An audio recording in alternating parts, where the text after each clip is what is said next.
oh, the audio comes back, and all of a sudden we can hear Nolan yelling in the background, screaming, we're screaming about how he's dead.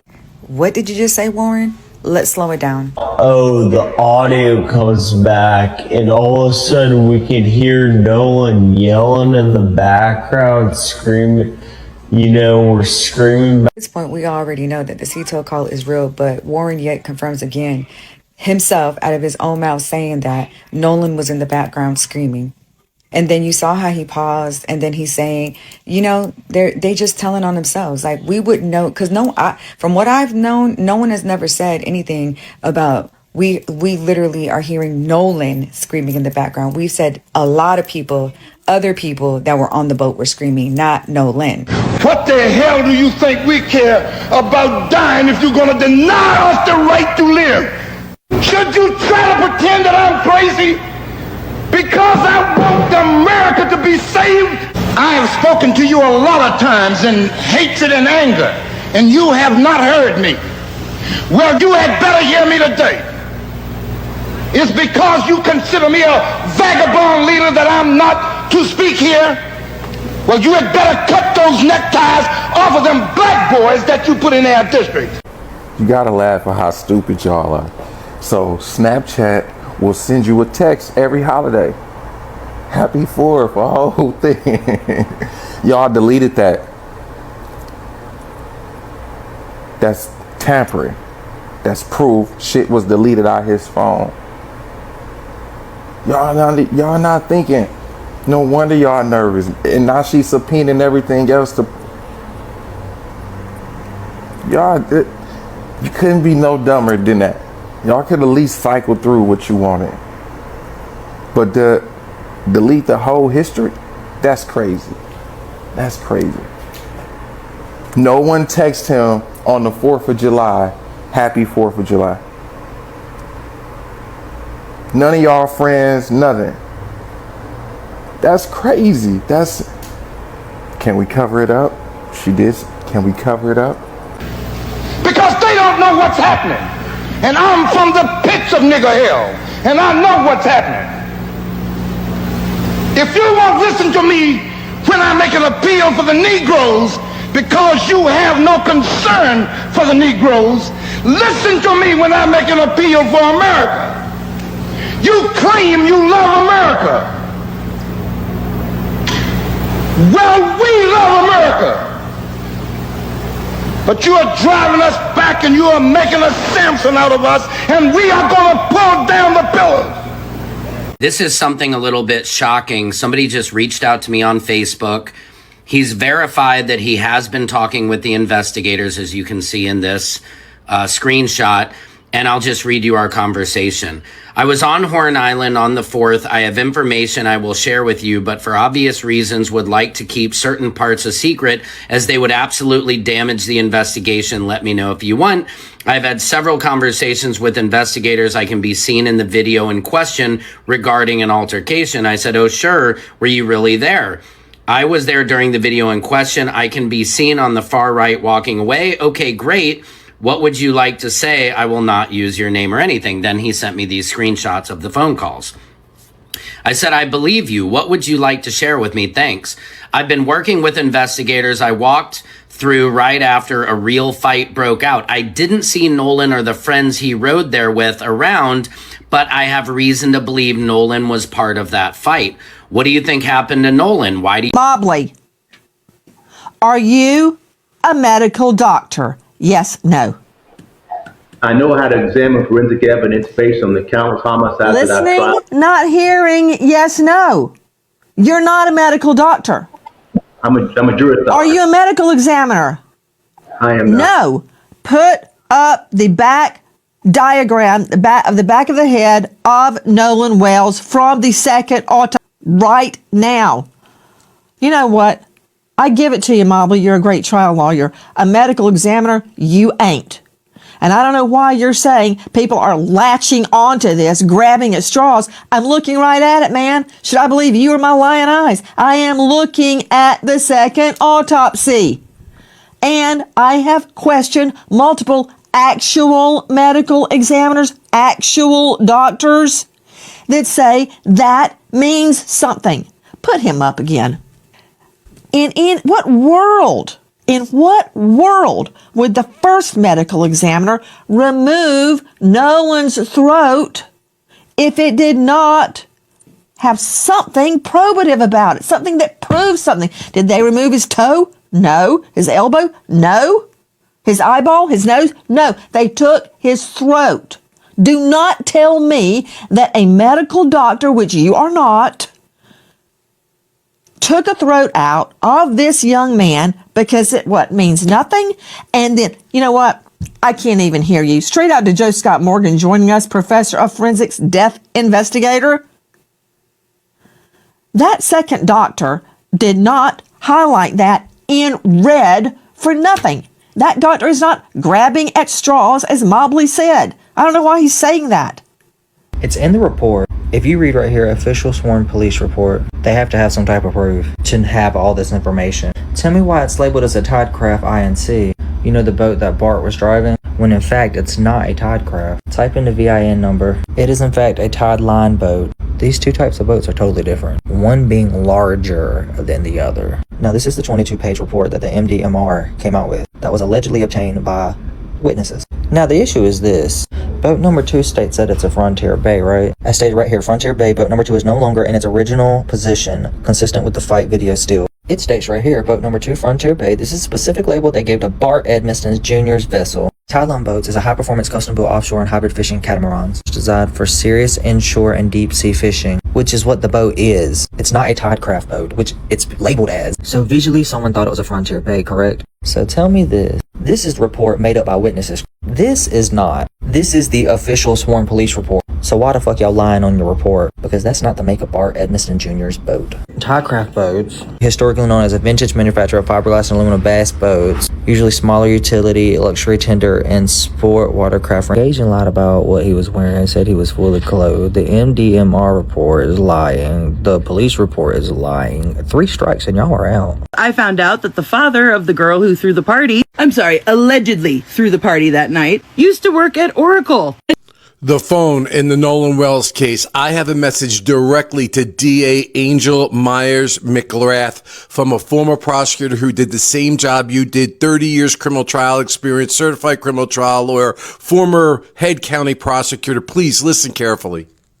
This phone issue is getting out of hand. Nobody knows what to believe because you keep refusing, as I've said previously, to do proper public relations.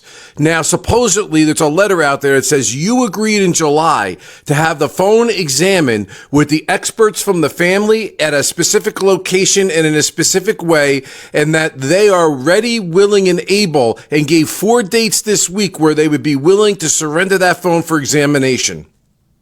Now, I've been involved in things like this, so I don't know what's been said or hasn't been said, but I'll say this. The only story that we're listening to is that from Nolan Wells' family. And when they send you a letter and you don't respond and correct that letter, then we can only presume rightly that what's in that letter is correct. So the question becomes, if you had an agreement in July, why is it not being honored? There are accounts that you have demanded that the phone just be turned over in violation of that agreement. And that is not a good thing. Not a good look. I can tell you from the commentary on the posts that I've had that your constituency out there in Mississippi does not trust law enforcement and does not trust this investigation. Your continued failure to update the community on any misinformation, if there is misinformation, or say, for example, if this agreement is not what the agreement was, then you need to get out there and you need to let the public know. Now, stop with this thing that you don't compromise investigations about speaking about them. I've addressed this before. You are not compromising an investigation by correcting the record. You are making sure the public has an understanding, so we can only presume what's been written by Mr. Crump and his team is accurate. Aaron, I just want everybody to know that no stone can go unturned. So something might lead us to nothing, but it could also lead us to something. And we have to remember that nobody was talking about Nolan Xavier Wells. Nobody was talking about Cyrus Carmack Belton. Nobody was talking about Carmelo Anthony, because the mainstream media does not pick up on black atrocities. They don't care about them. But what we've done is made these atrocities mainstream media because of us, because of independent journalists, because of you keeping these stories alive. So please, when somebody wants to judge how I'm delivering, what I'm delivering, just know it pains me. Of course, I have children, and I understand how painful these different horrific situations are to each family. But that doesn't mean that we just shy away from it and don't talk about it and don't keep their names in the news. If we don't say something, then nobody else will. And that's why it's important for us to keep pushing, keep the gas down, and stay focused. And also, I think people have to think about that CETO call and say, what if it didn't happen on Horn Island? What if it allegedly could have happened at somebody's house? Everybody is just focusing on the shiny object, Horn Island, but maybe that call didn't take place at Horn Island. You just have to be ready, allegedly, to think outside the box on this, that it's not all it is. Now, I'm saying that CETO call, we heard what we heard on that call, but the question is, we don't have confirmation of the metadata of that clip that Officer Race Tatum shared. So how do we know it happened on the island?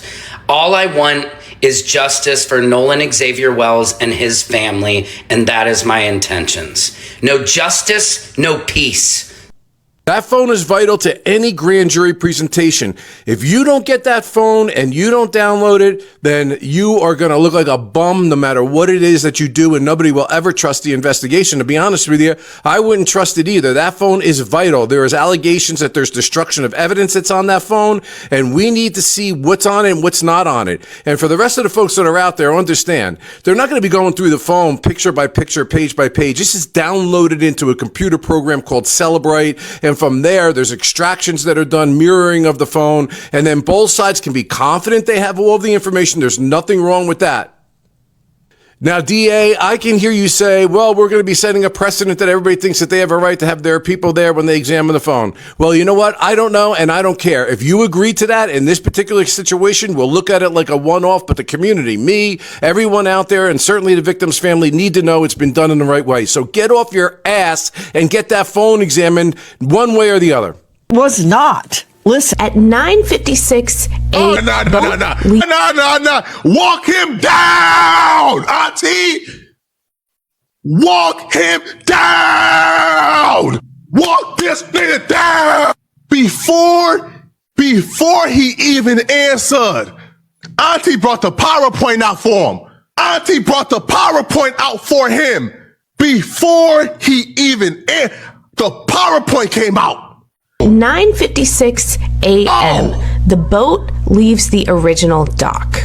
It arrives at Horn Island at 11:14. So at around 4 o'clock, there is a call to the Coast Guard about the boat. NBC News got a hold of it. We're thinking, can y'all please come? And is everybody on board in good health otherwise? Yeah, everybody's on board. Everybody's on board. So does that mean Nolan is on there? Who was on that boat? Walk him At down. 4:31, the boat leaves Horn Island and it is towed approximately 3 miles, and then the tow ends. So after 3 miles, they go back to the original dock, okay? They arrive at 5:44 p.m. So it looks like this is where Horn Island is, and this is where the original dock is that I am referring to. I looked it up, and El Camino Real Road is in Gulf Hills, Mississippi, which is right above Ocean Springs. So I'm wondering if this is the house where they got the phone. Now, the boat travels to Fort Bayou. At 6:06, the boat returns to the original dock.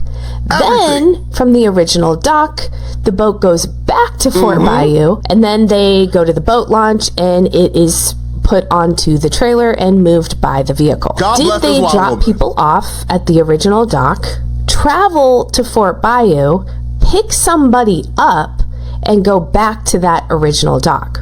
And then from there, why was there an hour and 13-minute time gap? This boat was sinking hours before, and then they're just having it docked for an hour and 13 minutes. You would think they'd want to get that boat out of the water. God bless these white women, man. God bless these white women, man. Oh, God bless these white women, man. Did you see how surgically that white woman walked it down and did the surgical breakdown? Show the inconsistency. They have issued a new round of subpoenas. And this one, baby, when I say, if you had something to do with either Nolan's tragic ending or the way Nolan was found, baby, you might as well turn yourself in right now, because Ben Crump, Ahmad Smith, the NAACP, who else? Eric Hart, Nolan's parents, baby, they have done a checkmate. It's over for you. It's over for that DA, and it's over for that small town. Assuming they had something to do. Baby, the cover-up, the conspiracy, anything that is going wrong is about to be brought to life. And baby, guess what? They're not going through the small town politics. They're done begging the DA for anything, okay? They are going to federal compliance. And I know what you're saying, Tisa, it sounds boring, but as I get into this, I'm going to tell you how the cover-up, if there is one, is about to be exposed in full color. And there's nothing the lawyers, there's nothing the DA, there's nothing the governor of Mississippi, there's nothing no one can do to stop it. All right, guys, let's wake this up. So where do we come at it? Well, let's think about it, okay? We do remember when, unfortunately, Nolan had his 19th heavenly birthday. May he rest in peace. And I thought it was a bit of cruelty that the DA put a letter out the night before, Warren released text that made it look like, what? This make you look more, right? And I was like, what are they trying to do? Well, it looks like Nolan's family got up the day after, wiped their tears, and they issued a new round of federal subpoenas. But let me tell you what these subpoenas are, and let me tell you why they are the end game. Everything we've been asking, everything we've been wanting, everything we've been curious about, baby. I will say one thing. Well, let me get into the story, but let me just say this. I do believe that, Loki, I do believe that if that town had been slightly empathetic, cared a little bit about the even didn't treat her like she was dirt on their shoe, talking about something, we told you what happened to your boy and all this stuff, I really do think the town would have gotten away with it if the town had something to do with it. I think that because they were so cruel, because they were so cold-blooded, that is why they were forced to do this, and that is why they are getting even more than they bargained for. Okay, hold on. Okay, now the source of this is TMZ. I think that Ocean Springs ran to TMZ to get, hey, wah, but TMZ can't save you from this, okay? Now get this. TMZ has obtained 2 new subpoenas filed Thursday on behalf of Nolan's estate. One, and I think this is Ahmad Smith's law firm, one for Seatow Services International, and another from Reward Marine Services, which operates at Seatow, Mississippi. For Seatow, she basically wants everything connected to the July 4th incident from 2 p.m. to 8 p.m., including calls, recordings, dispatch records, and documents showing who handled the response. She's also asking for Seatow's training. Updating the Nolan Wells file, do you see that? This is the Triton. You could fit a body up under there. This is Wyatt's brother in 2023. Just like she pointed out, you see how long the fish extend down this boat? And that's only half the photo. You remember that the boat had returned to the mainland hours earlier at 5:44 p.m. and the family was entirely unaware that Nolan was not on it until much later that night. So let's play with the idea that Warren Hudson and all his friends are telling the truth. After returning to the mainland and seeing that Nolan Wells' phone and keys was with y'all, they state that they called Katie to see if Nolan was with her or if Nolan hitched a ride with anyone else. So if allegedly they confirmed early in the day that Nolan Wells is with her, then why did they call Christine Wells at 11:07 saying that Nolan Wells is missing? Y'all were under the assumption that Nolan Wells was with Katie, right? So then that would have to mean it was before 11:07 that y'all knew Nolan Wells was missing. But then why would you think that he was missing unless you're hiding something? Kind of like allegedly a body in the bottom of the Triton. Not to mention, when Christine Wansley pulls up at the house, they're all inside the living room with the lights off watching TV. And you're telling me that your friend is missing and you're watching fucking TV? Not actively with all the lights all coming together at the living room table saying, okay, where was Nolan Wells the last time? Okay, we saw him here. Put our phones together. Here's this photo, that photo. No. See, Wyatt Pyron is the one that made the phone call to the police to notify that Nolan Wells was missing, correct? He was also the first to speak to this Jackson County Sheriff's Office earlier that day before his mother, Jennifer Pyron, was able to. Always trying to stay one step ahead. And that is why allegedly they refused to let the search dogs on there when the police showed up. It states that both teens, Ben Grump, allegedly, and Edward Polczyk denied for the dogs to search the boat that day. But later on, Ben Grump goes to have an argument and criticizes them, and then they come out to say that they never really actually talked to Ben Grump themselves. So, if we know anything, they lied about what Nolan Wells was wearing because they said that he was fully clothed. Investigations move, something else was happening in parallel. Millions of people across TikTok, YouTube, and other platforms were conducting their own. Two names began surfacing repeatedly in that online conversation that had not appeared prominently in any official statement or verified news report. The first was Wyatt. Creators following the case closely began asking questions about a person named Wyatt who they believed was connected to the events on Horn Island that day. They wanted to know which boat he was on. They wanted to know who he was communicating with during the afternoon. They wanted to know why his name had not appeared in any of the public accounts given by Warren Hudson or the other friends who had spoken out. And they wanted to know why, weeks into a nationally watched investigation, Wyatt had not given a single public interview or released any statement of his own. Those are not unreasonable questions to ask. But they require a responsible framing. Silence is not evidence of guilt. Someone choosing not to speak publicly during an active investigation, particularly when attorneys are involved, is not the same as someone having something to hide. There are legal reasons, personal reasons, and strategic reasons why people in these situations stay quiet. What matters from an investigative standpoint is straightforward. If Wyatt was present on Horn Island on July 4th, his first-hand account is relevant. Investigators need to know what he saw, what he heard, and what he did. That is the line between a legitimate question and an accusation. The second name was Jerry, referred to by online creators as Grandpa Jerry. TikTok creator Miss Trina was among those who surfaced claims that Jerry was physically present on Horn Island on July 4th. Creators argued that his presence on the island would explain how he was able to make direct contact with the boat captain during the events of that afternoon. That claim has not been independently verified by any official reporting or confirmed by law enforcement. Miss Trina was also one of the creators who brought focused attention to questions surrounding Wyatt, and her content contributed significantly to the public pressure building around both figures. Ben Crump's legal team has consistently maintained that every person with first-hand knowledge of what happened on that island needs to be fully accounted for by investigators. Social media can surface names. Only a formal investigation can establish facts. With two competing narratives circulating and a family demanding answers that local authorities were not publicly providing, the Wells family made a decision. They would not wait for the state to tell them how their son died. They would find out themselves. The family commissioned Dr. Roger Mitchell, a forensic pathologist based in Washington, D.C., to conduct an independent autopsy examination of Nolan's remains. Dr. Mitchell had the credentials and the experience to conduct a thorough, independent review.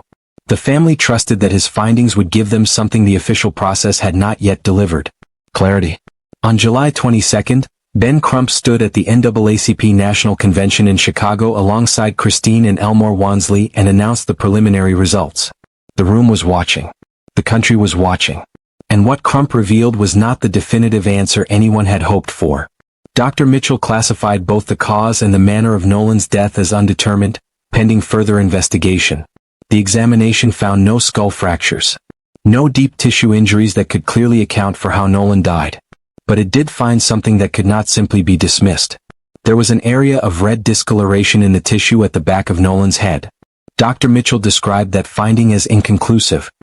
He noted it required further investigation before any conclusion could be drawn from it. Critically, he also stated that based on the information available to him at the time, he could not rule out the possibility that non-accidental factors had contributed to or caused Nolan's death. That sentence carried enormous weight. There were also limitations that complicated the examination significantly. The condition of Nolan's body after 2 days in the Gulf of Mexico restricted what conclusions could be drawn about certain injuries. Decomposition had altered the physical evidence in ways that made definitive findings difficult. and certain anatomical structures that Dr. Mitchell needed to examine independently had already been retained during the state's earlier autopsy, a practice that can be routine in forensic pathology but one that directly limited what Mitchell could access and assess on his own. Forensic pathologist Dr. Judy Melinek, speaking to ABC News, offered important context around the red discoloration finding. She stated that it was not definitively evidence of trauma. The finding was notable but not conclusive. Then Ben Crump made a separate allegation that significantly escalated tensions between the family's legal team and state officials. He claimed that body parts were missing from Nolan's remains following the state autopsy. That allegation was not confirmed by state officials, but it deepened the family's distrust of the official process considerably. The Mississippi State Medical Examiner completed the official autopsy on a separate timeline. On July 23, District Attorney Angel Myers McElrath announced that those findings would not be released to the public. Instead, the results would be sealed and submitted directly to a Jackson County grand jury along with all other investigative evidence. McElrath stated clearly that this was standard